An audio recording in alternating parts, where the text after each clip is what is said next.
Okay, so we're going to make this chicken stew dish. We're going to make a couple of stew dishes today. The first one being chicken, and it's kind of a variation on chicken mole. Now, classic Mexican dish had chocolate in it. I'm doing this. I'm going to interpret that style dish. And what we're going to do is we're going to start with a big oven-proof casserole like we have right here, and a little bit of blended oil in the bottom. And I want to get that nice and hot because what I need to do is I need to get this chicken in there, and the chicken skin on needs to be kind of crispy. We want to get that outside, that skin brown. So we're going to start this pan nice and hot.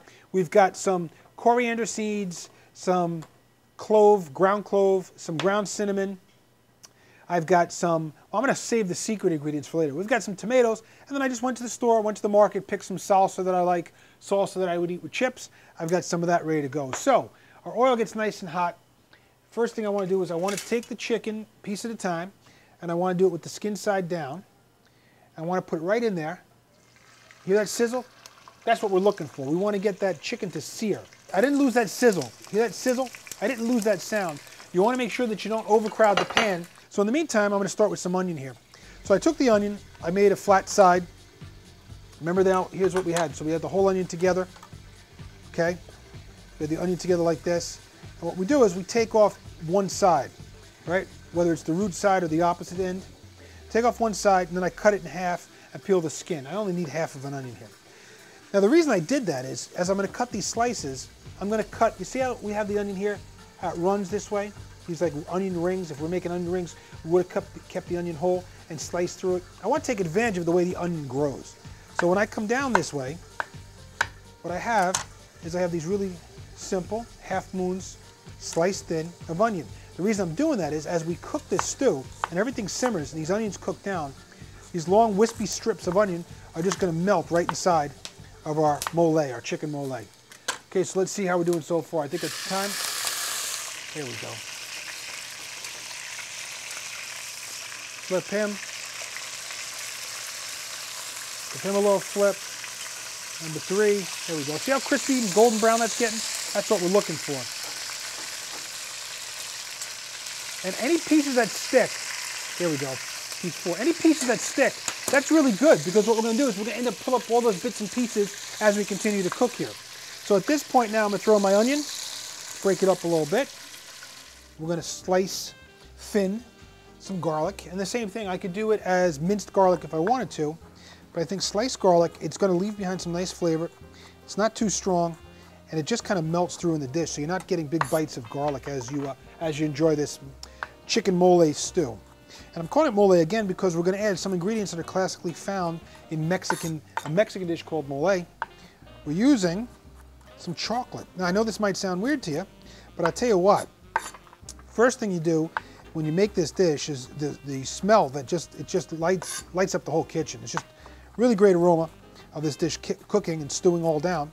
But the other thing is that there's some really nice flavors and ingredients here that not only I think taste good by themselves, they taste great together, and they're also things that your kids will probably like. And I'll show you what I mean as we go along. So a little bit of garlic here, get the onion down in the pan. Okay, so that's going to cook up. Now we're going to let that go for about 4 or 5 minutes. We're going to let that start to soften up. After it does, what we'll do is we'll come back with a little bit of our cinnamon, which not something that I think is used enough in cooking. Cinnamon, you know, usually people think about it for something sweet, but not necessarily for something savory. And I don't know why. Cinnamon is just one of those, I guess with Italian heritage, there's a lot more use of these spices in Sicilian style cooking. So I'm very comfortable using cinnamon and now cloves. And you can use the ground cloves or the whole cloves. I happen to have some really nice whole cloves. We're going to throw those in there. And then I've got some coriander seed. And let me show you guys. Ground coriander seed. Okay, it's kind of got like, almost looks like pepper. But if you smell almost like a lemon smell. It's got this real herbaceousness, this lemon smell. There's a big word, huh? Herbaceousness. But a little bit of coriander in there too. And these flavors, not only do they taste great by themselves, I think they marry really well to leave behind some great flavor. Okay, so while that's going now, put this off to the side. What I'm going to do is we've got the chicken seasoned, we've got the garlic, and we've got the onion seasoned with some of those spices. We're going to take a little bit of our salsa. And again, if you have a favorite one that you like, that's great. Back of my knife, I got that pop on the seal. There we go. We're going to add our salsa right in. Okay, now what we could do, again, being that I'm doing a Mexican style dish, and I got a little trick I'll do is I'll take some chicken stock or water, Put it right inside my glass here. Put my lid back. Give it a little shake. I'm using salsa because I want these Mexican-infused flavors in this Mexican dish. Okay, so far so good, right? So we've got, what do we got cooking now? We've got the garlic, we've got the onion, we seared our chicken off and flipped that. That's going. We've got some cinnamon, some clove, some coriander, ground coriander seed. We're gonna let this simmer down for a little bit. We've got it on a medium-high flame. Put the lid on that. I'm gonna let all those flavors kind of marinate and cook together. Welcome back. We're making our chicken mole stew. What we did was we let this go for about 4 or 5 minutes and just kind of simmer on a medium-high heat. What we've got now is the, so far, let me just recap what we have in here. We've got onions, garlic, our chicken seared, different chunks, pieces. We've cut chicken up. We've got some cinnamon, ground coriander. We've got some cloves, all that stuff stewing down. Then we added some salsa to that. All that's going with a little bit of water or chicken broth. I had chicken broth to use that. We're going to add some diced fresh tomatoes to kind of add some freshness to that salsa. Okay, we're going to stir all that in.